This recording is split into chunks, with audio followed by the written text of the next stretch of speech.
Didn't know you could count. Oh, I can get to 9. As soon as we get into the double digits, I start to lose it a little bit. It, My daughter. I need I need a pop-up book.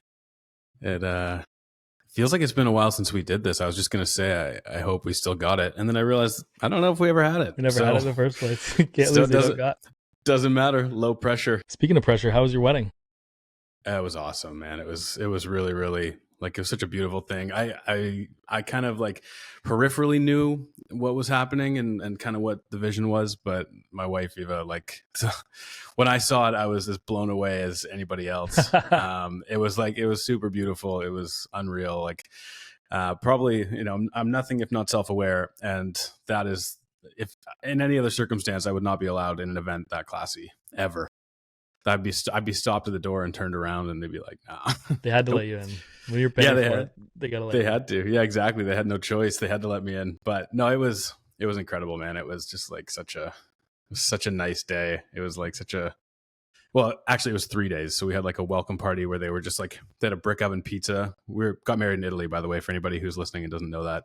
They have a brick pizza oven outside, and they were just pumping out like these incredible pizzas, which was awesome. And then day 2 was like the wedding day, which was incredible. We were in the south of Italy. The scenery was just like out of this world. It was supposed to rain on the day, and we had everything planned outside, and then it didn't rain, and we got good weather. So hopefully that's a good omen. And then day 3, we had just like a little bit of a pool party with all the friends and family. So it was nice. It was really fun. Congratulations. Came back with a little hardware. So good. Now I'm fancy. And I was laughing with you about this earlier, but I also came back with my little Italy scruff and the long hair. So yeah, I'm opening myself up to criticisms and people making fun of me by trying to grow this out. But I just thought, you know what? It's looking good. I'll just be a brave little soldier and just see if it'll grow into anything. I look at yours and it's so like luscious and cool. Yeah. And we'll see. It is. We'll see.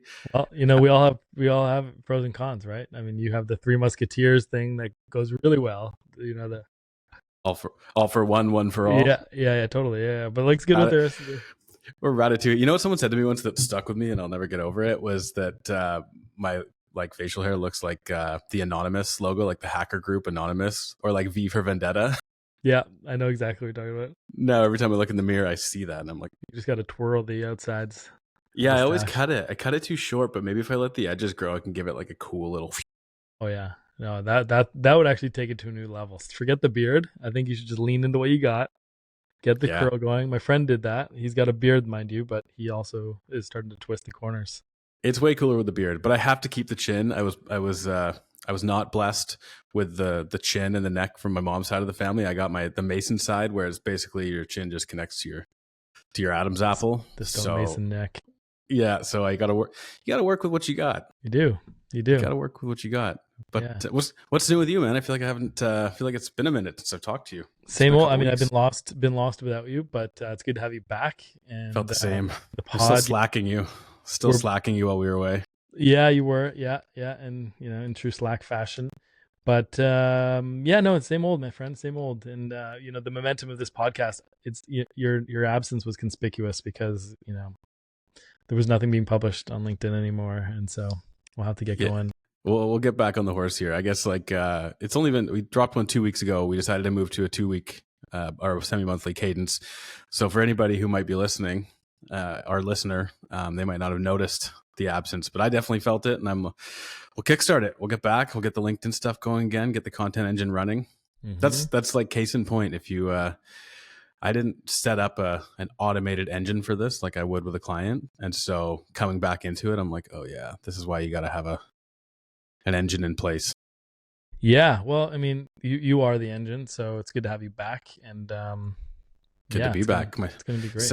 My separation anxiety is now quelled, so we are good and we're ready to rock and roll. There you go. All right.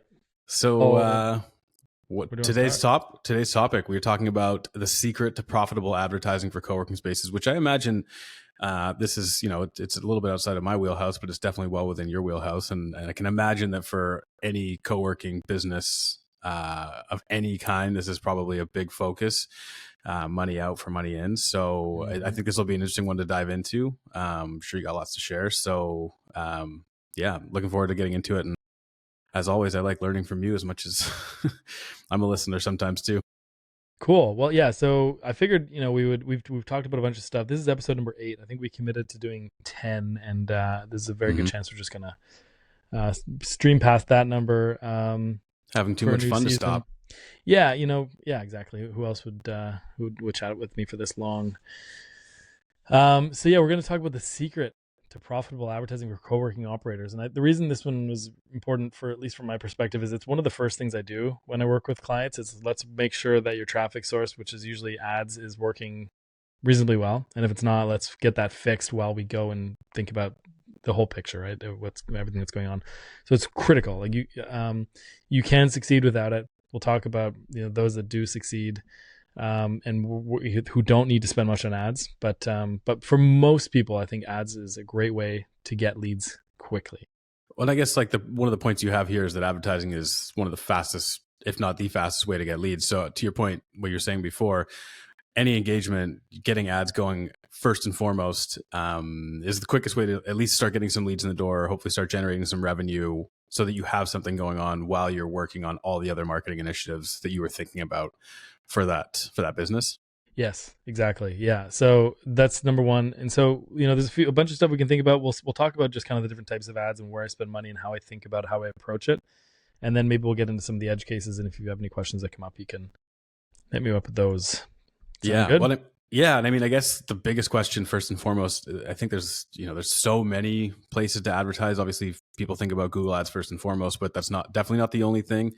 So, I mean, maybe the way to look at this is, where should you advertise? Where should you be focusing your efforts? Where should you be allocating your dollars? For anybody who's kind of trying to wrap their mind around this, or maybe knows or is trying to evaluate the best option for them, what are the kind of the primary advertising vessels? Yeah. So as it stands today, and I recognize this may be outdated by, I don't know, this time next year. This is in May of 2025 when we're recording this.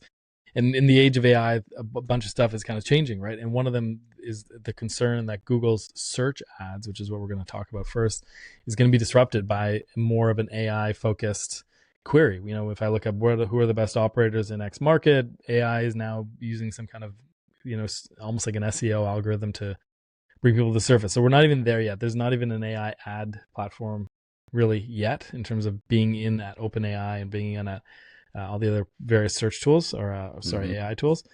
So we're not even going to go there. So the number one place to start typically is where people are searching for office space, and that will probably be universally true.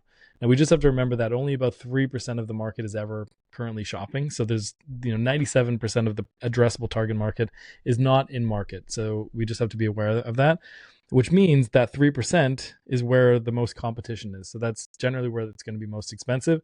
However, those are people that are looking today to get office space. And frankly, we want to start by being in places where people are searching to get an office, or when I say office, but it could be co-working, meeting room, dedicated desk, whatever. Right. So don't chase people for their attention. Go to where they're looking. Yeah, it's a lot easier to just at least I always say fish where your feet are first. At least start where people are in market looking to buy, and then we can talk about how do we start to broaden and expand and get in front of people who may be interested in the future. And so with search, there's really two major platforms. There's probably more, but basically everything is Google or it's Bing. And again, I recognize that this will be extremely outdated in maybe 6 or 12 months. So we just have to be prepared for all of that. Bing surprises me. Yeah, it becomes baked into Microsoft computers. To PCs. So it's like it's the default search engine in Right. I think Edge or Explorer or whatever those folks are using. I'm a Mac person now. So. Likewise. Yeah, so you kind of maybe take it for granted because it doesn't come baked into a Mac device. Yeah. And so usually what I think about is about 90% of search traffic is coming through Google, and Bing is, I wouldn't say you need to start there. That kind of gives you an incremental 10% boost. And that's really the only people who are advertising over there tend to be operators who are a little bigger, a little more established, have a little more budget, and they go into Bing as well. So those are the two big places. Even if you're looking at platforms like DuckDuckGo, and there's a few others like Ecosia, I think they all actually work on the Bing back end. So that even these proprietary search engines are still Bing based. I don't know. I have to check. I didn't check because it's too small of a segment, but I don't know I don't think Bing ads are showing up in say DuckDuckGo. I think they probably have their own ad platform. So they're just so small, and they're, that we're not even really worried about that. Most of it's going to be on those two platforms, and there's other places in terms of search specifically where people are searching. Yeah. Well, hey, like case in point, I didn't think Bing was anything at all because I'm so ingrained in my Mac world and using Google, and I hadn't even thought about it. So obviously we're off to a good start. And if I didn't know, I'm sure plenty of Yeah, other and look, folks don't know either. you don't have to start there either. It is, once you have an established Google search ad, account set up, you can replicate. You can basically export it or import it into Bing and have it run the exact same way.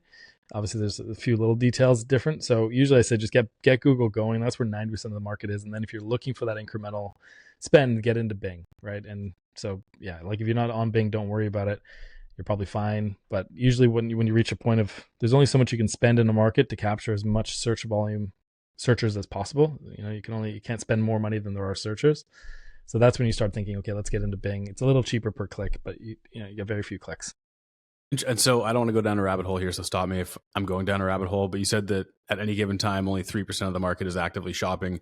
And I assume that, with co-working as a generality, it's different if you're a service provider to co-working businesses. But if you're an actual operator, whether you're a single location or 100 location operator, people are shopping locally. There's a small, probably geographic vicinity where they're actually looking for space. So when you say the 3% is actively shopping, are you factoring in kind of the fact that people are mostly shopping local as opposed to if you were selling like a SaaS product or something like that? Yeah, it is a local business. And by the way, the 3% is just kind of a rule of thumb. It doesn't mean that it's guaranteed to be 3%, but that's kind of just how it ends out being. So It could vary by market and all kinds of stuff. But yeah, so because it's a local thing, you are searching. Now, if I might be in New York and I might be looking for a co-working space in Boston, and so I can still see ads if I type in Boston co-working or office space kind of thing. You can still trigger ads even if you're outside of the market, as long as there's that search intent. We're not going to get into the granular weeds of all these things, although we could if you feel like something's worth kind of getting deep in. Yeah, but just at a very high level. Yeah, I'll try not to take us off track because I probably will have a million questions, and I'll earmark things that might be worth diving into for a later episode. But also to your point, like being in New York and searching for co-working or office space in Boston, the same could apply for like business travelers, right? Maybe you're going from New York to Boston, you're looking for a meeting room in that city. Or you're HQ and you're opening a new market and you're someone who's responsible for getting office set up for that market, or you're traveling, or you have a VPN, or there's a million reasons. But yeah, okay. So search ads, Google and Bing are by and large number one, the first thing you recommend to anybody. But then I assume there's more, right? More tactics that you can look into. So what else would you recommend to people as far as ads go?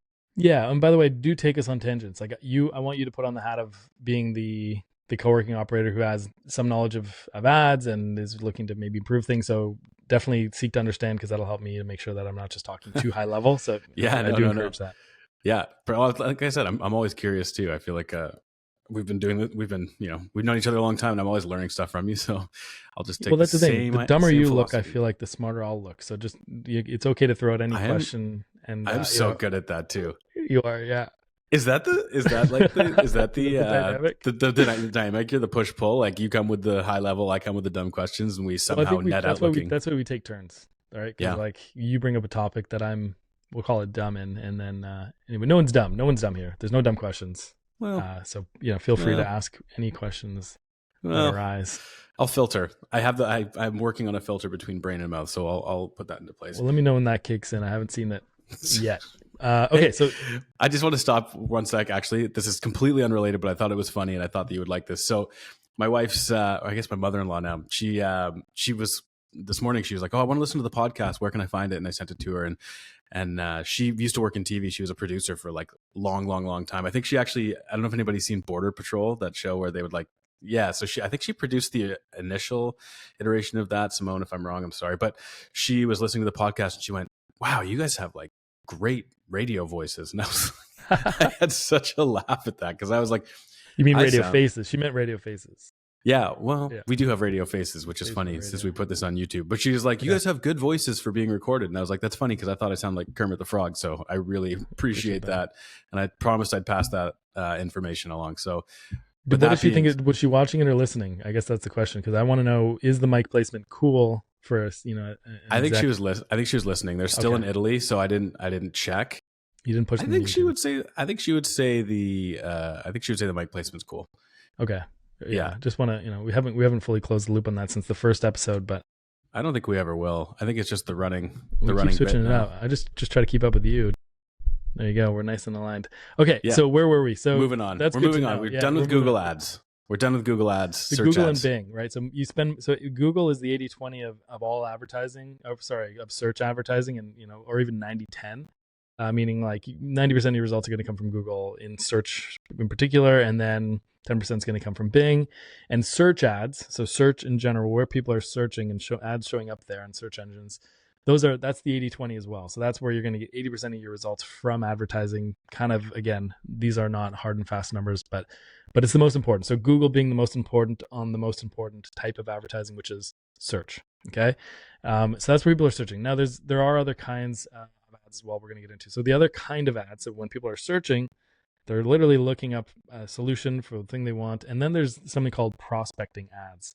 And so prospecting ads are kind of what we talked about. It's the remaining maybe 97% of people who are maybe not in market, maybe not actively seeking, or maybe they are seeking, but we're not in a search engine scenario. So for example, maybe, so these are prospecting ads. So like it sounds like we're prospecting new audiences and new markets.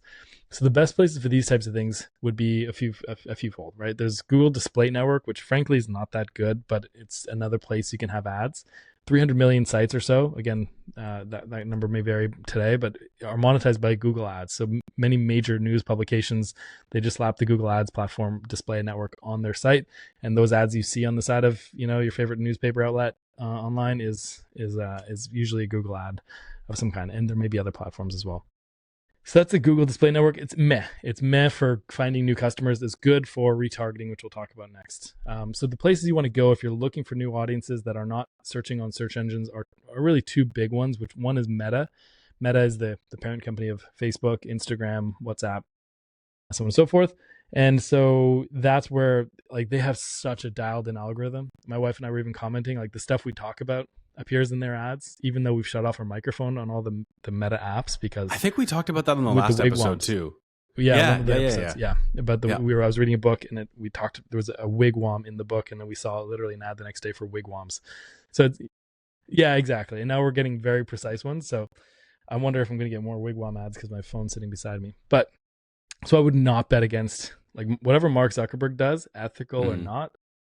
If you're a marketing person, you're a business person, and you want to like play into the secret sauce, like they've figured it out. Apple tried to kind of block them a bit because they were starting to like suppress the amount of tracking they could do.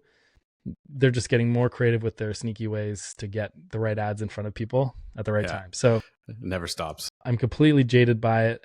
It's, my thoughts aside, it's very effective. But it's not the first place I would go. So I would start with search where people are searching, and I would then expand if I wanted to, especially if I was opening a new location, into things like Meta ads and LinkedIn ads. But we'll stay with Meta for a sec. Yeah. And so a concept here that I think might help kind of bring this to life for people. And I don't want to steal this. It came from Ruben Lauis basically, because I help him with his content. So I've learned a bit from him about Google ads, but he basically introduced the concept to me of push versus pull advertising. Push being search, like you're pushing it in front of people where they're already searching, and then pull being trying to pull people in. I might have that backwards, but either way, trying to pull people in. So like, when you're working with Meta, it's more like, Google is where they're looking. It's where they're already searching for what you're offering. And then Meta, whether it's Instagram, LinkedIn, or Facebook, whatever it might be, you're putting that in front of people, even though they might not necessarily be looking. So you might pop up in front of them, but you don't know if the intent is necessarily there. So that was an interesting one for me. So when you're talking about search versus prospecting ads, maybe that helps kind of distinguish the difference between the two and why you would want to prioritize search over prospecting in the hierarchy. Not that one's, bad, but just how the hierarchy sits. Yeah, another version of that is inbound versus outbound. It's people kind of seeking and coming to you versus outbound, or it's like your interruption, or Seth Godin would say interruption marketing, which is getting in front of people with something they weren't really looking for. Yeah, so a few different kind of analogies there. Yeah, interesting. And I think I cut you off before you got to LinkedIn. Well, we're not even going to talk about LinkedIn yet. I do want to talk a little bit more about Meta and why it's so powerful. So number one is they obviously can read your brain. They know, a lot of what websites you go on and stuff. It's good to have an ad blocker, by the way, on your own browser, because it kind of does suppress some of these data things. I think we're just saturated in, like, our privacy is just like kind of, it's gone, and so I try, you limit these things with things like VPNs or with like browser plugins that block it. I use one called I think it's called Ghostery, Ghostery, and that's a browser plugin. I don't endorse it or whatever, but that's what I use.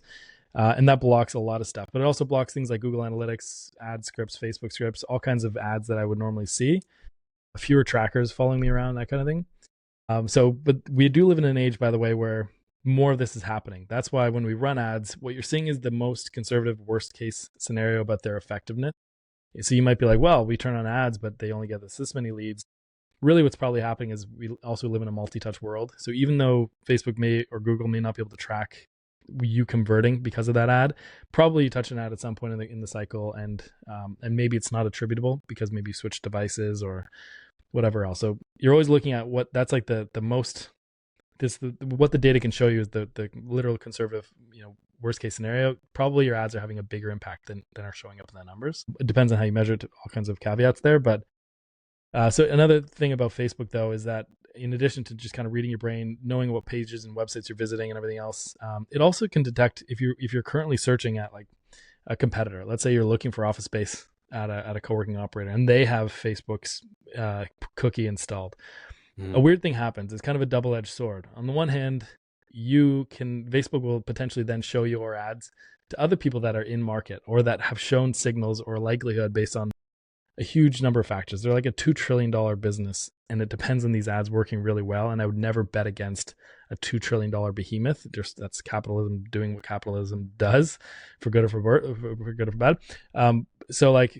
So you'll get the benefit of showing ads to people that are not on Google searching necessarily, but have shown interest in other co-working space. Maybe they follow a co-working space nearby or so on and so forth.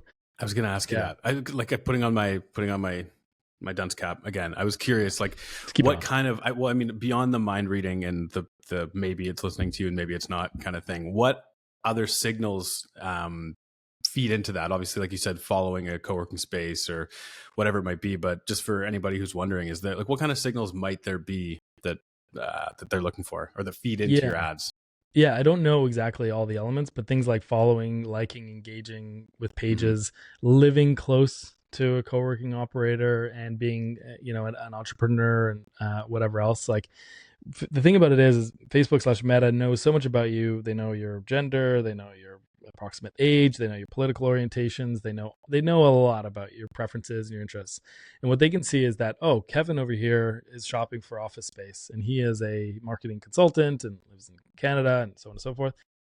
Well, maybe Taylor has very similar things going on and might also be interested in an ad, and lives in the same city, and we live on different sides of the country, but lives in the same city. And so then let's try Taylor and see if he kind of likes and engages with stuff. So what they're able to do is look at a whole bunch of factors and then mathematically kind of make a likelihood calculation that you're going to succeed at it, or that you're going to be interested in it. Yeah, totally. So it's super crazy. I wonder if that thumb's going to show up on the recording here. I thought I turned those off on my Mac, so I don't know, but it's free visual. Free visual. Effect. You got to get onto YouTube at Coworking Marketing to see the thumbs up emojis as they happen. But it's in real time. Super powerful, and I wouldn't bet against it. So yeah. This is also neither here nor there, but just something that came to mind that I think is hilarious. Do you remember back, I don't know if it's still this way on Facebook, but you used to be able to set your relationship status to "it's complicated." Oh yeah. How crazy is that? You could just have like, it's kind of bumpy. I did that in university. Did you? Yeah. Just put like your political status like very liberal, and you're like, I don't even know what that means, but yeah, I'm a free spirit. Sure. Yeah. And then, Yeah. Are you dating somebody? Single, in a relationship, married? It's complicated. Yeah. We're working it out. Yeah. You should do that now that you're married. I don't know if statuses are still a thing. You should go back and do that. I actually told Eva that I was going to do that. I was going to change my Facebook relationship status to "it's complicated." Yeah. I love it. Yeah. Man. So the thing, one last point about Meta, it is super powerful. I don't start there until I've kind of maximized my efforts on Google and more search intent, because it's just easier and faster to get a result. It used to be that Facebook, you had to pick things. You had to be like, I'm looking for this type of person, these genders, these cities, they have these types of jobs, they have these political orientation, whatever the factors are. Mm-hmm. Now you're basically in a world where you're like, hey, Facebook, like just do your thing, do your black magic and show ads to people, and that's kind of where we're at. And obviously It's there so are a bunch of spooky. factors still, there are, so it's much more about the creative you use and all that goes into that. I can give you just a quick highlight on that, in terms of what you would include, because I think I wrote it down here. Yeah, so regarding these ads in general, branded display ads. Display is different than text ads, just for those trying to keep track of what the heck we're talking about. So Meta and so Facebook, Instagram, which is the Meta platform, LinkedIn, even Google Display Network, they all have ads that are images effectively. So on those images, on those ads, what you want to do is have a few ingredients. You want to have a good headlines, some kind of little hook, something that ties into your strategy or what you want to be known for. Or it could be like, a better place to work, or, closer to home, or like you could try to tie into something that's core to your message. Maybe you have a tagline associated with that. Those are not great examples, but I just want to give you an idea of the length. Well, to tie back to something that you said last episode that really stuck with me, something that you did with a past client where you sent out, I think it was when we were talking about the email automations, and you said you sent out feedback survey forms, and then you gathered it, and then you amalgamated all the data that you got and looked for commonalities and keywords, and then you used that, or common themes, and you use that to inform an ad campaign, which is, it's pretty impressive. So what you were just saying before about how you can take, you can craft your messaging, you can actually do that based on real data from members, which is, I really thought that was an interesting case. Yeah, exactly that. Yeah. So, we haven't even done strategy, if you will, which we should do at some point, because it seems like an important thing. But yeah, tie it all together. Ideally there's some strategy going on to your messaging in general. You're not just like, I've seen it all, so I'm like super jaded when people come up with the tagline or hook. I'm like, that's like literally what everyone says, that you just changed one word. But take that for what it is. So ideally, you want to find your unique thing, a little hook that gets people to associate it with you. That's one way to do it. So you want to have a tagline. Now, it could also be when you're opening a new location, for example, in a new market, it could be functional. It could be like a new co-working space is opening in city, or a new co-working space in Duke, right? And so like that's the headline. Literally like an office space available in city. And then the caption text and the text around it kind of can explain more. But you need something short that's on the image itself that people can see. You also want an image, ideally of your space, ideally with people in it, and ideally it has your image treatment associated with it. Like it kind of looks like one of the images on your site. Maybe there's a bit of a color overlay, or maybe there's something to it that makes it feel branded. You want to have, I like to have like an artificial button baked into the thing that says like book a tour, or book your trial, or take a free trial, or something like that. And then having your logo and your colors in that image as well. And the point of all this is that you really want to have brand equity. You want to have that brand visibility. So you want to have people going, okay, I've seen this before, because the first time they're going to ignore it. The second time they might skim past it, but kind of see some colors. And the third time they might actually look at it and then kind of ignore it. And the fourth time, and so on and so forth. By the 10th or 15th time, that ad has made an impression on someone, maybe even encourage them to take action. So we have to be aware of that long game factor. Familiarity. This it reminds me of something that I used to talk about a lot, and I'll totally butcher the actual numbers, but it's like, it used to be that when you talk about multi-touch, being in a multi-touch environment, it used to be that somebody could see an ad 3 times and it would stick, and now it's like 40, or see your brand 3 times in the wild somewhere and it would stick, and now it's like 47, because there's so many places that they can bump into. So there's a lot of stuff you have to do to make sure that your brand is visible, and building that familiarity over time, because you said like they might not stick on the 3rd time, but maybe the 5th or the 10th. So yeah, and you don't know when, right? You might reach someone on these prospecting things, these prospecting ads, the display ads, basically, because and maybe they notice you now and they're not ready because they're not in market. Facebook got it right, they just didn't get the right timing. And then when they go to search, they're like, oh, I've heard of these folks before, I've seen this before, this feels familiar. And this is why you want to have a strategy at the core of it, so that there's actual some like a through line, or some substance that people can kind of recall or remember, and the visual component too. So even if I glazed my eyes, I can roughly see who the brand is. There should be a distinctive visual identity that goes with these things. Yeah.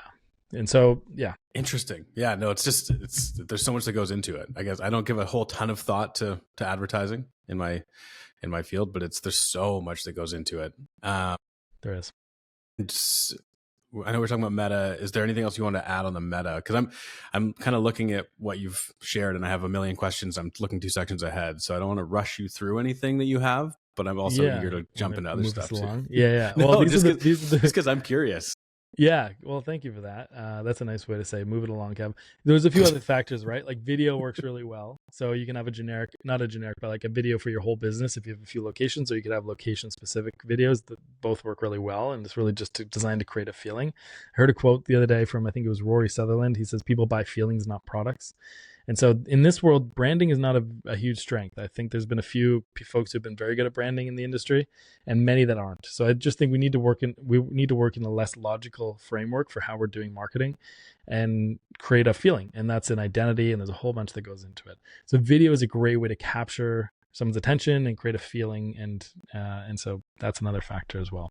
Yeah, and I think that's so relevant in this industry too. Like the feelings part of it is so relevant. Let's People are like, the space is a space for the most part, but obviously different amenities. Some are higher, like, higher end, whatever. But ultimately, people are looking for a feeling. They're looking for some experience that they're going to get out of your space, and if you're not communicating that, then you're going to miss that. Yeah, and part of it is knowing what your customers, your potential members are already feeling and what they want. And part of it is understanding what their aspirations are, stated and otherwise. Maybe they want to be able to attract and retain top talent, or they want to look like they fit among the financial district, or they want to look like they're grassroots and creative and funky and organic. Like whatever the thing is, part of it is an identity, but part of it is a feeling, and I think that has to shine through. It's not just logic. Like the category is the category. Office space for rent is a thing. So it's really the differences that people buy on, and what feeling are you optimizing for? That kind of feels like an episode in and of itself, how to kind of figure that out and then how to implement it. So that's strategy. So we'll talk about strategy maybe episode 10 or something.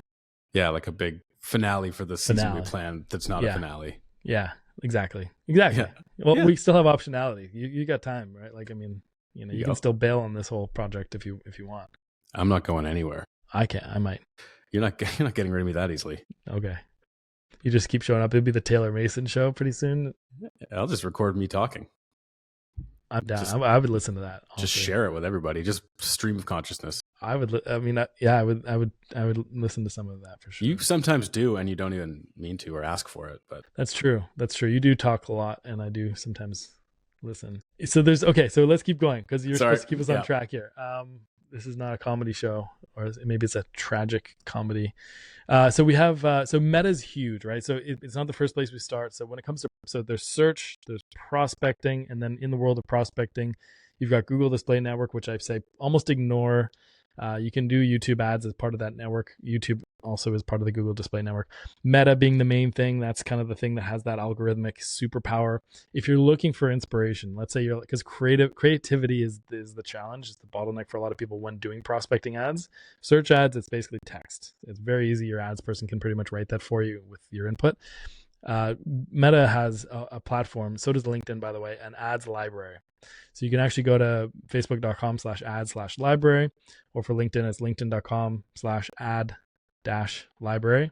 And that will take you to a page where you can actually search by country and then type in a name of your competitors and look at what ads they're running and see kind of what the format is. And then you can essentially replicate a version of that swapped out with your strategy, your content, your brand, your message. Mm-hmm. And that playbook kind of works pretty well also. And LinkedIn is a less powerful version of Facebook. It's less algorithmically driven. It does have a way of doing it. But if you knew, for example, that your best clients are professional service providers, or in finance, or in law, or run marketing agencies, they would be able to target those particular people. It's just less algorithmically robust. So interesting when they're like, that might be counterintuitive for people listening. Obviously LinkedIn is more of the business forward platform as opposed to some of the Meta platforms. So it's interesting to know that you might be better off looking to Meta first rather than LinkedIn, given the nature of LinkedIn versus the other platforms. So it's better to look at Meta, and LinkedIn would be more of a tertiary kind of platform. Yeah, LinkedIn's algorithm is good, but it's not at the Meta level. Like Meta has things dialed in to the point where you can kind of just set it and forget it. Like I will say, try not to just hit boost post on a thing. Like professionals do this stuff, and there's a reason you pay them. But LinkedIn is a little bit more inputs dependent, right? You have to kind of know your target. Like I ran a campaign to build broker awareness of one of my clients' broker program, and for a new location in a new market they're in, just so that brokers were at least aware that this thing existed as part of a broader campaign. We got some results from that. It was very good because we could look at brokers in that area who do office space and basically have that be there. So, but it's less good for like set it and forget it and let that meta figure it out. Interesting. Good to know. Yeah. So there's search ads, and then there's prospecting, which is, like think of prospecting into, finding gold in the bush kind of thing, as they did in the prospecting ages of the gold rush. So those are the two. There's another version of ads called retargeting ads. So again, I hope I'm not dumbing anything down for people. I just want to make sure we're comprehensive about the terminology and the type of ads. So retargeting, also known sometimes as remarketing, but retargeting, is basically showing ads to people who have been on your website, who have looked at certain pages or looked at whatever, but didn't maybe convert, or maybe they did convert into a lead. And you can basically show ads on all those same platforms to people who have been to your website, maybe followed you on social media if you're running social media retargeting ads, maybe liked or engaged with some of your posts, a bunch of signals depending on the platform. And those ads are good because you've already spent so much effort, time, and money. It costs between $10 and $25 per click to get people to your site for an office space kind of visitor, potentially. You spent so much money. You might as well show them branded ads that keep you in front of them until they buy or they, die. Keep showing ads to people, because look, even if they don't choose you and they go to someone else, seeing your ads every so often is good, because they may not like that next place, and they may start to build a relationship with your brand and come back. Or ideally, they see your ads everywhere and go, okay, this is obviously a leading operator in the industry. There's a certain safety and a trustworthiness when I see that people are spending money on ads. It shows that they're investing. They're looking for customers. They're growing. They're whatever, established. Because people don't want to open an office in somewhere that may not be around in a couple of years. Does retargeting apply to, like, if somebody lands on your page or likes, say for Instagram, if you like a relevant, like a post or a page that's relevant but not necessarily yours, does retargeting work for that too? Like if you look at, okay, so it's specifically touch points with your brand. Yeah, exactly. Okay. So the main ones would be your website, or you could show specific ads to specific people who landed on specific pages, or who maybe started the checkout process if you're using a tool that allows you to check what meeting room checkout, the phases of that. And you can say, well, show me everyone who got to this phase but didn't actually convert, and I want to show them an ad. For example, if I'm booking meeting rooms and I get to the checkout part and I put in my credit card information and then I abandon cart, you may want to show an ad that says, hey, use this code for 10% off your next booking. Things like that, right? So these are more advanced strategies. But in general, if they come to your site or they visited a location page or they've expressed interest in something, you want to keep showing them ads. Yeah. So in your experience, what's the efficacy like for retargeting in like co-working specifically? Because I find it interesting with co-working, certain things for content marketing that work in other industries don't necessarily work in co-working and vice versa. So I'm curious with ads, the same. I mean, Google ads, search ads is obviously a big one. I've heard mixed reviews from people about social ads. I've had a client that had like most of their leads came through Facebook. Others haven't had the same success. Maybe it's like a strategy thing. And some people say like, so I'm just curious, like how do these ads function? Like what's the efficacy for retargeting, for instance, in the co-working world as you've seen it? Yeah. So you end up getting a lot of impressions. So people do see the ads a lot. And when they do click, you end up paying very little to get them to click. So if they're clicking an ad to come back to your site, first of all, you've won them back to reconsider your space. Good for you. You've done your job. And those cost per clicks are like a tenth or maybe, a little more or less of the cost of the original click. So it's much cheaper to get them to come back to your site than it is. So if you had a budget of say $3,000, you might carve out $500 to put toward retargeting. And that might get you tens of thousands of impressions. Like it might get you, or whatever, thousands at least, right?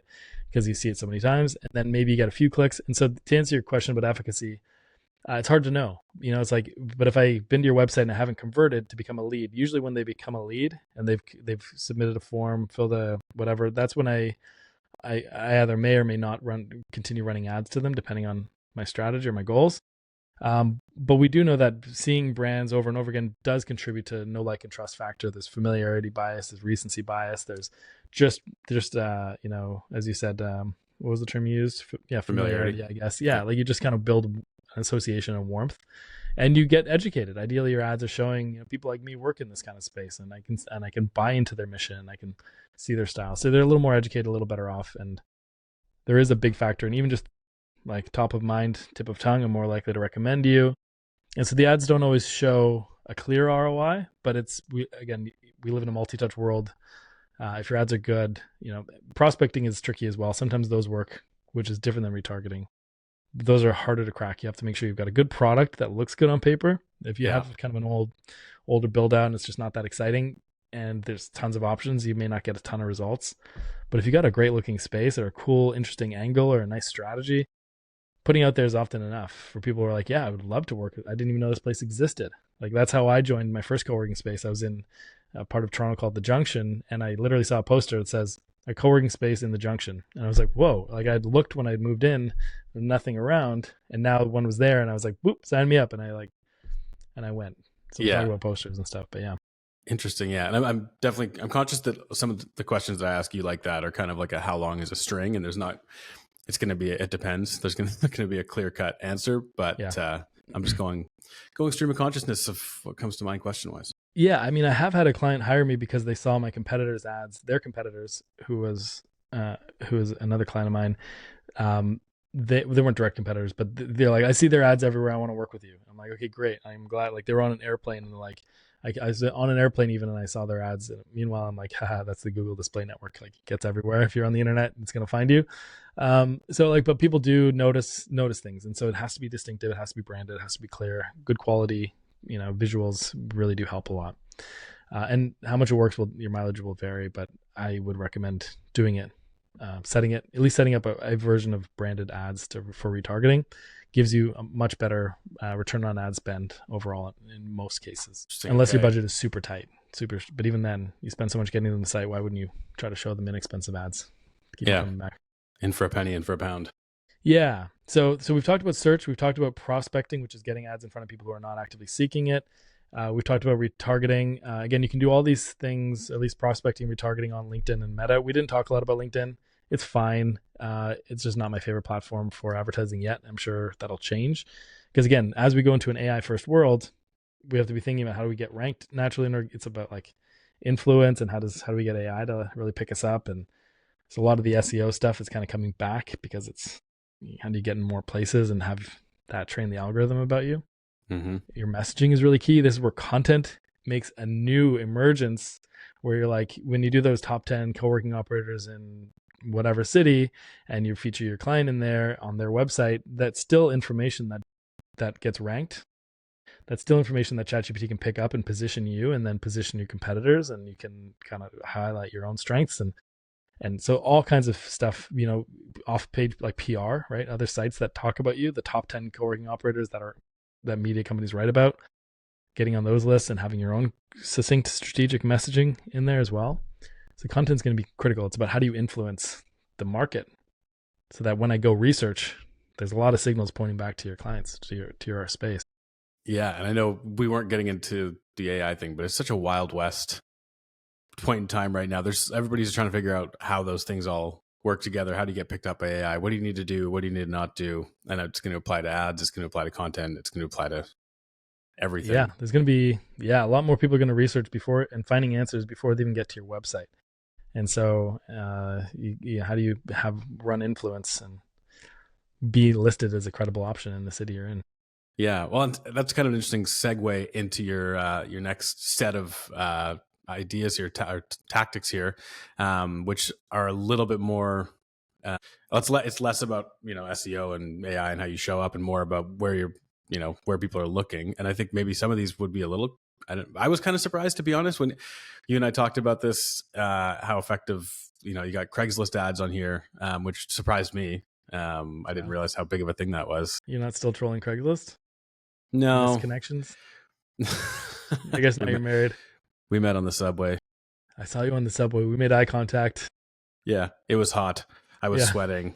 I didn't really want to look at you or talk to you at that point in time. but I'm on Craigslist hoping you I see was this. disheveled. That must have been a thing. Somebody must have reconnected because of that, and I think that's great, and I'm here for that. But Craigslist is still a place that people go. It's not where your most sophisticated buyer necessarily goes, but a lot of people are coming to co-working not as sophisticated buyers of commercial office space. There are people looking for offices. There are small business owners and operators who are like, I know I need office space. Maybe they Google it, and Craigslist does rank fairly well for a lot of these things. And so they come across Craigslist, or maybe they go to Craigslist and look it up because that's their old way of doing things. Well, I mean, like I remember like when you used to look for rental properties and stuff, like Craigslist would be like the go-to Yeah, in yeah. a When lot you're of looking ways. Because for I think apartment. sometimes, well, maybe not as much anymore, but it used to be a really good way to sift through.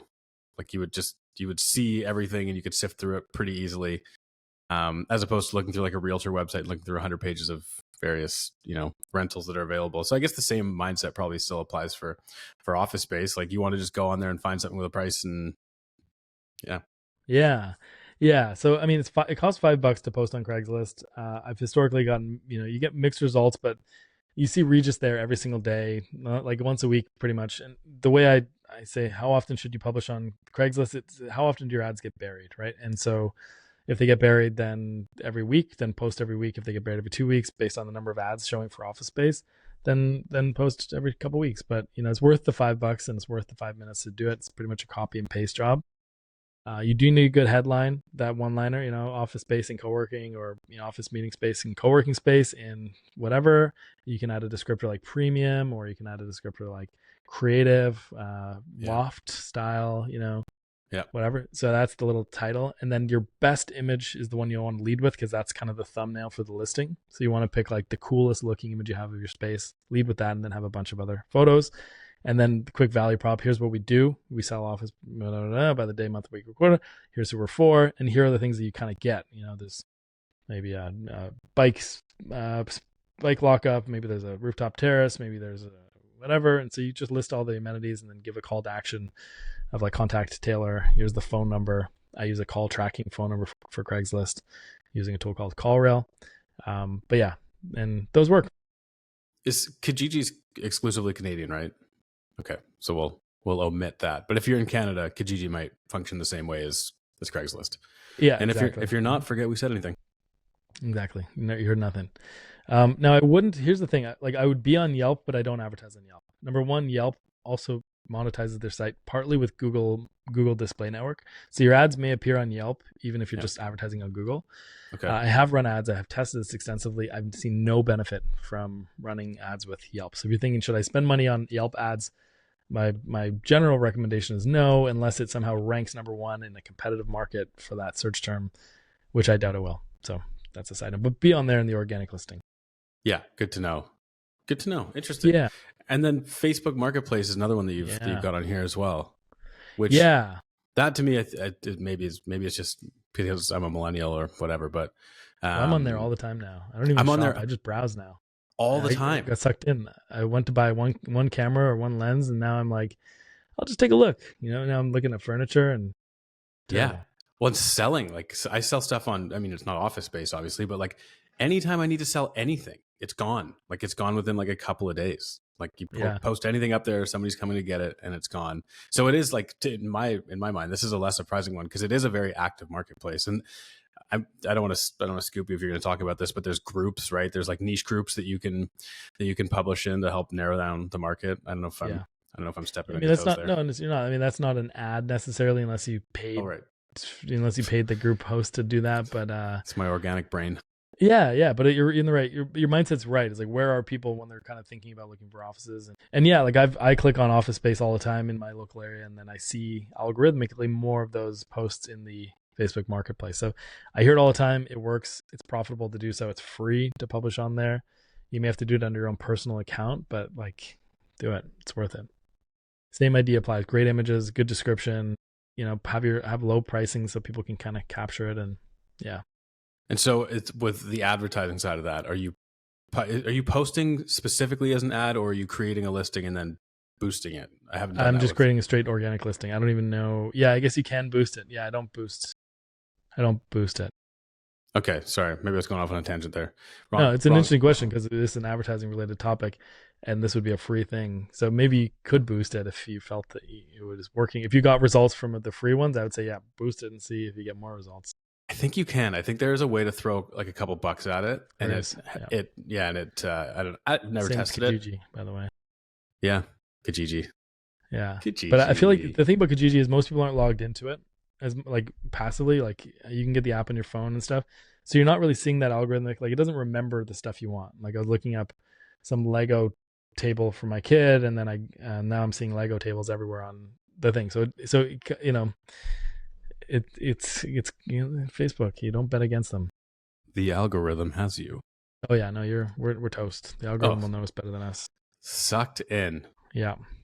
So that's Facebook Marketplace. And then in terms of another miscellaneous category is just outdoor signage in general. So I always say like the main mindset is how do I be in as many places as I reasonably can? And so outdoor signage, especially if you're near a major roadway, like is it clear that there's office and co-working and meeting space here? The three big ones. Sandwich boards work very well, very, very well, especially if there's some information. They can maybe scan a QR code. They can book a trial, or you just invite them to walk in and take a tour. Really well. Should you think about putting like special offers like offer of the month on a sandwich board, or is that like do you mostly want to keep it informational? Yeah, I've successfully done offers. Like there was one we did with a Toronto-based operator where we did $49 for 21 days, and that worked extremely well as a poster that they posted around the city. As there's a lot of sanctioned billboard posting places in Toronto. I don't know if they were all legally placed or if some of them may have ended up on the side of a building somewhere, but a little guerrilla happening. Yeah. And so, but like those things can work really well. I know this isn't like a paid advertisement, but this is basically an advertisement, right? And so any kind of external signage. And so having an offer, whether it's a paid offer or a 1 week free trial or take a day trial, those things work really well. Yeah. In general. Out of my own curiosity, for posters and sandwich boards, I know obviously that probably works really well for urban like downtown center spaces. Walkability. Do you still find they're impactful to have if you're in a suburban market or a lower traffic market? I mean, it doesn't hurt if you're able to put one outside. I mean, people drive by, right? So like even curbside, I guess. Yeah, so you do want to factor that into the design of your A-frame, right? Like your sandwich board. Like if you're expecting drive-by traffic to be more so make sure language like huge letters, co-working, office space, meeting rooms, and like your brand name, and then some smaller text for anyone who might be walking by, or maybe your website would be there as a URL. I had another client that they made signage, exterior signage that what are they called? Kind of like a banner that stuck out on a pole, and then each one of those had a different service listed on it, and then their website. Yeah, smart. And that was really good because they're right by a highway, so they're able to get some eyeballs on that. So that comes back to your strategy and where you're at. Everything maps back to strategy. Yeah, I used to call it the be everywhere strategy, but I don't know if that's necessarily a strategy because you can't really be everywhere, but we should be thinking like physically, how do we be as visible as we can all around us? Like I literally bought a deck for my backyard from a billboard on the side of a hockey rink near my house. It's the most Canadian thing ever. They're called Hickory Dickory decks. No, they're not. Yeah, they were. Yeah, and they are, and that's why it stuck out too, right? It was creative, and there was a leprechaun as their thing. And as an Irish person, I was not offended. I was probably encouraged. It's not cultural appropriation. I don't know if it is, but it's engaging. It was engaging. It got Hickory me. Dickory decks. Yeah. You can look it up. They're a great deck company. Well, that's incredible. They're not a sponsor of the show, but maybe they should be. But yeah, I literally on the side of like inside of a hockey arena on the billboard. And I played hockey there. Beer league. Money well spent. Big hockey guy. Big athlete. Obviously. Big F45 guy. Yeah. I know you're kind of like in semi-retirement after all your Ironmans. The body might be falling apart, but yeah, there's no cardio here. You're still getting after it, right? And I can't skate, so I'll have to figure out something else to do. So Canadian. Yeah. You could ride a bike again? I hate biking. I thought about it. I live by a mountain. I was like, it'd be cool. Yeah, I was like, it'd be cool. I could like go on a Sunday and get on my bike and like ride all the way up the top of the mountain. It's like, I don't know. That sounds awful, dude. 3,000 feet or something, and then cruise back down and then get a coffee. And I was like, that's a great idea. I'll never do it. Never doing that. I probably could, but I'm not going to because it's just miserable. I remember when I was a teenager, this is a quick tangent. I brought my rollerblades to visit my friend in Switzerland because we used to rollerblade. He used to live in Canada. and he literally lived on the side of the Alps, a mountain. And I literally packed my bag and put rollerblades, which are not easy. They're pretty heavy to No, stuff into a they're bag. chunky. Yeah, we used them like once, but it was basically on an incline the entire time. Anyway, we'll stop right there. Oof. Some markets are meant for cycling, and I think living on a BC Rockies are not. It's more bike friendly than it is rollerblade friendly, but Yeah, you really got to want it. yeah. There's no easy rides, but I digress. Yeah. So a Before, couple quick things to What were you gonna say? well, I was just gonna maybe say what you're gonna say first, because I think that what I'm gonna ask you might kind of lead down another bit of a rabbit hole. So We'll I'll go let with you go yours first. because I was just gonna round third on some very important things, but Well, so I guess like my question here was kind of like, I know we've got a bit of a hierarchy here, right? First the search, then you got yeah, prospecting, then you have retargeting, then you I have would all the actually miscellaneous. reorder that in terms of if we were going by order. I'd do search, retargeting, prospecting, even though we didn't go in that order. But in terms of order of importance, yeah, Okay, yeah. So and then then miscellaneous. I guess my question here was like, was if you're an operator, like you said early on in the pod, you said that you recommend that people start with search because it's obviously the go-to. So if you're starting with search, but then you eventually want to move into these other advertising tactics or tools, are there indicators? I guess there's a couple things. Probably I'm going to get ahead of myself, but maybe budget is one. If you have the budget, you can use the budget. Second is maybe like you're getting your feet wet. Like how do you advise people, okay, we're starting with search and then we are moving into various other ad platforms or tools. How do you know when you're ready? How do you know if it's right? How do you know if you should hold on those things? I'm just trying to, help people wrap their mind around where they should have their efforts and when and how and why. Yeah. Okay. So let me use that question to springboard into the last two big buckets. So number one is you need to track conversions, right? So any calls, I use a tool called CallRail, but you can use other things. Contact forms, which can be your CRM or other ones, tours, live chat, any way that they can convert on your website. You want to track all that stuff so you can make these informed decisions about should we spend more, should we go into more platforms, which ones are performing well. If you have leaks in your bucket, if I can just call you and you can't track that call on your site, then we don't know if ads are really helping you that much.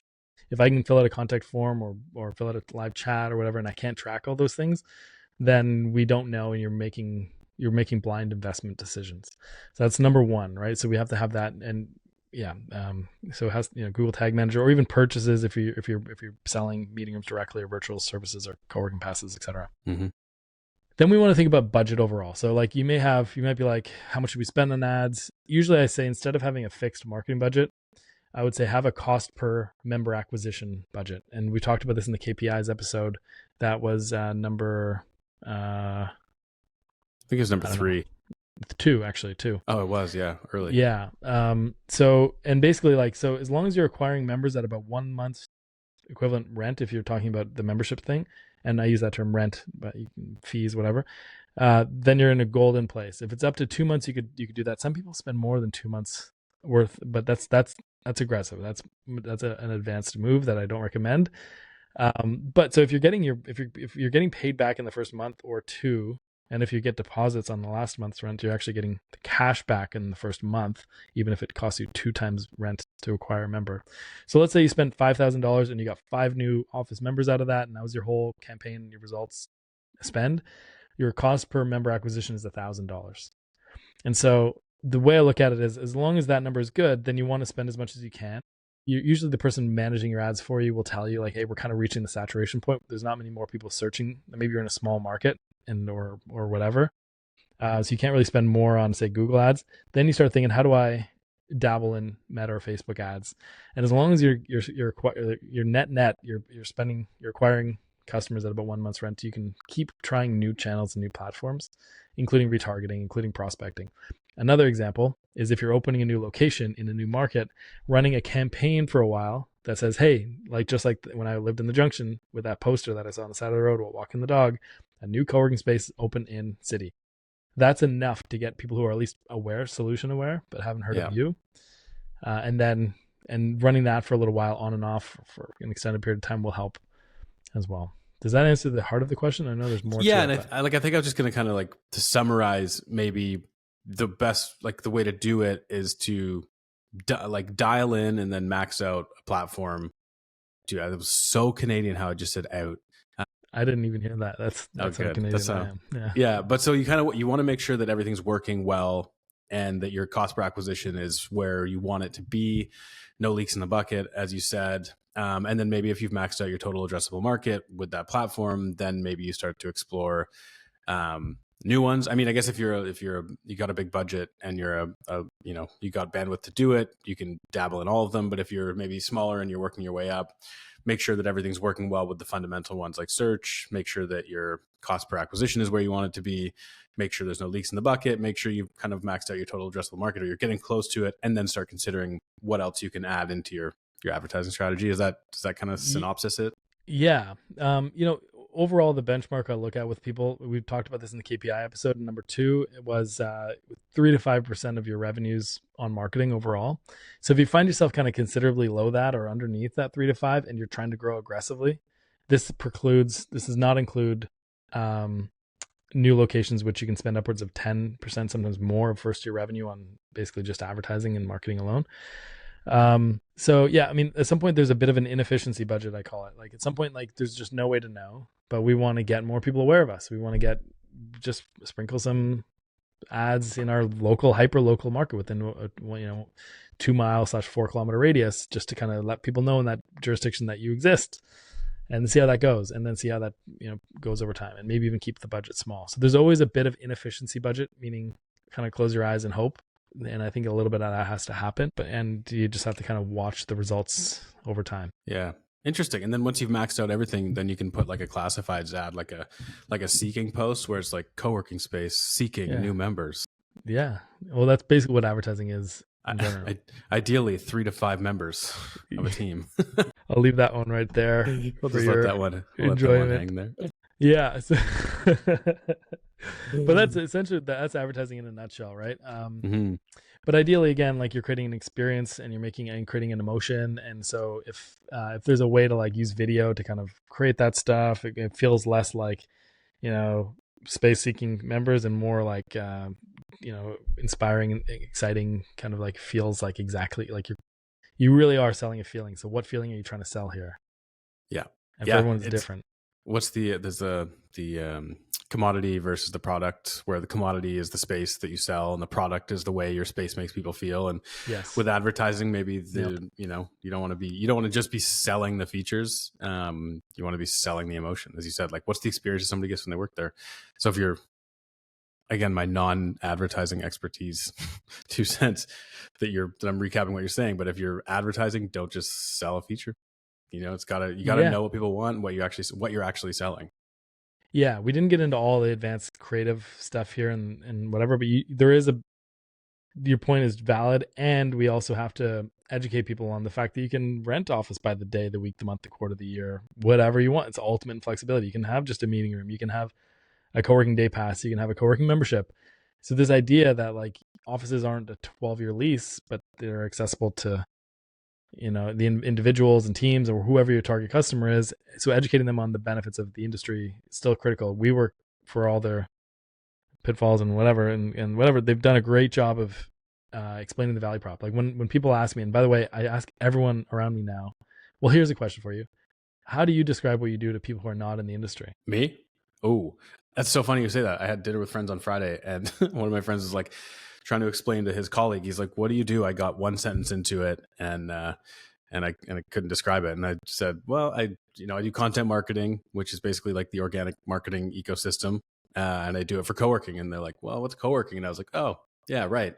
Co-working is like it's flexible office space, and it kind of like borders on commercial real estate. So I'm kind of playing in that world. So yeah, that's." So that's kind of how a lot of people do it. And there's also one line, and I'm curious if you just missed this or if you didn't say it, but one of the ones that I've heard and I say, and now that I ask around, everyone says this, is, have you ever heard of WeWork? Mm-hmm. So you may not have done that, and it sounds like it's a novel way of describing it, but that's one way to like. So my point was that WeWork has done such a great job of creating awareness for this category of co-working. Yet there's still most of the world does not. So we have to be a little bit functional and saying, here are the category benefits, flexibility and turnkey and convenience and experience, and then here's the benefits of our space, which is the members, the experience, the location, the lifestyle, the identity, and the feelings associated with that. So there's kind of a few levels. Yeah, that's going to save me so much time in the future when I talk. I spend so much time talking about what I do to people in the industry and Yeah. not very much talking to people outside the industry. So that'll save me a lot of time. But it's really true. Like WeWork is kind of, it's synonymous. Like if anybody's going to understand what the industry is, they're going to think of WeWork first. So they And have even done if an they say incredible yes, job they've of, heard of it. They may not even really know what it is or what they do. They might have just heard of yeah. some of their stories, right? So it's so there's a bit of that logical side, but we don't overly rely on logic because it's really about differentiation. It's like that creating feeling and so on and so forth. But yeah, Interesting. I feel like I've learned a lot out of this. So maybe just to recap, the platforms for ads, you always recommend start with search, showing up where people are already looking for what you're offering. And then going in terms of hierarchy, you would go to retargeting, which is, somebody interacts with your business, with your website, whatever it might be. Or they abandon cart or whatever it might be. They fill out a form but don't complete. You're showing up for them again. Prospecting, which is more about, it's showing up, kind of jumping into where people are already, even if they're not necessarily looking. So Meta, LinkedIn, Google Display Network. And then we talked about Craigslist ads, Facebook Marketplace, outdoor signage, things like that. So those are kind of the four buckets that you've gone through here. Yeah, and there's probably more. I mean, you can do billboards, you can do other stuff. Like there's, you can sponsor teams and all kinds of stuff. But we haven't gotten there. So it's the world is your oyster in terms of your creativity. You can be like Hickory Dickory Decks and sell me on the side of a hockey rink, or a football stadium, or what have you. Football, or soccer, or American football, whatever you call it. Yeah. So the key thing though is you're tracking as much baseball. as you can. And also you're tracking as much as you can, but also while knowing that not everything is trackable. Sometimes you have to kind of feel it out, and you have to, not everything's logical. So it's kind of like you do a bunch of things, and to our earlier analogy, the soup, it either works or it doesn't, and you're trying to improve the flavor of the soup. You're trying to improve the way you're doing all these things, even though you're not quite sure which ingredient is necessarily driving the most results. You look for proxies, signals of success, just like with content marketing. Like, how do we know if this is working? We look for indicators, like, are people still opening our emails? Are they clicking on our links? Are they sharing stuff? Are they viewing? Is this page getting ranked in Google? And does that article link to the core service pages? And is our website doing better? And what's our brand affinity? And do we have good messaging? And are we getting the words out there? And are those showing up in our ads? So, like, all these little signals, and it's, that's what we look for. I feel like after this episode, we're probably need to link. I'll need to link a number of past episodes in the show notes, because I feel like we've definitely talked we've alluded to a bunch of things. You've alluded to a bunch of things mostly in this episode that are, you can dive further into things to build more context. So we'll drop some of those episodes in the show notes after this, in case you want to learn a little bit more about some of those topics that we skimmed but didn't get into. Yeah, and also if you want to head over to coworking.marketing/resources, you can download a bunch of cool stuff, your AI prompts and some KPI dashboard, and there's some other good stuff. You got your marketing dashboard in there as well. Yeah, the marketing kind of management operating system. Yeah, that's in there as well. So it's one document that when you opt in at coworking.marketing/resources, you'll get all of our current, past, and future kind of resources all in one place. You can save that document so you can see us updating it in real time. You can watch Taylor typing in the doc. Actually, usually it's me on that one. And be sure to subscribe on YouTube at Coworking Marketing on YouTube, and wherever your favorite podcasts are. You can go to coworking.marketing/subscribe. You'll have links to all the podcast players there as well. Yes, sir. So yeah. Well, it's been great. It's nice to be back. Good to be back. Get back in the captain's seat, and the stash is looking good. You're looking like you got a glow. You're glowing. I'm looking like I'm considering moving to Italy forever. Yeah. So, well, just take me with you. That's all I ask. Oh yeah, we'll have a room for you. Nice. And we'll know where the best pasta spots are too. So we'll keep you posted. But yeah, until next time. Until next time, my friend. Thanks for all the questions. Sir. Yeah, absolutely.